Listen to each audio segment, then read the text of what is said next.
When he was a toddler, Jarrah Podesta lost his right eye to a rare cancer. Years later, when the cancer returned, he took the brave decision to have his left eye removed. Now his community and many strangers have pitched in to pay for prosthetic eyes for Jarrah. Little Jarrah Podestas walked this path to school hundreds of times, but then he could see the heritage brick walls of his small regional primary school and he could make out the faces of his mum and his mates.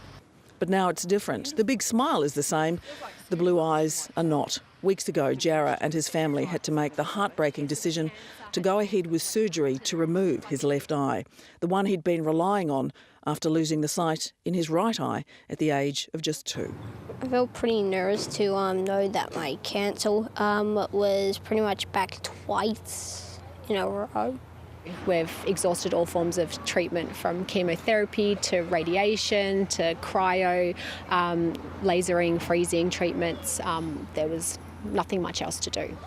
Doctors did offer chemotherapy this time around, but warned there was a strong chance it wouldn't work. And a major complication, he could also be left deaf from the chemo as well as blind. I think emotionally is probably the bigger component, because you sit there going, it's my child, I have to figure it out. Like, how do you figure it out?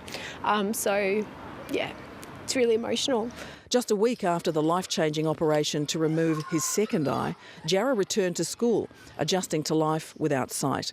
His friend Matilda guides him through each day. I can see for him and he hears for me, because he hears things that I don't. And like, if there's ever somebody doing a bonfire, then he'll be able to smell it first. But the family have been struggling to pay for all of the equipment that Jarrah now needs to navigate his new life. So they've started up a crowdfunding campaign called Jarrah's Fight for Sight. The donations had been coming in when a little-known charity, the Michael Mannion Wool Foundation, unexpectedly kicked in $15,000 to pay for Jarrah's new prosthetic eyes and other equipment that he'll need. Dear Ken, thank you for the $15,000.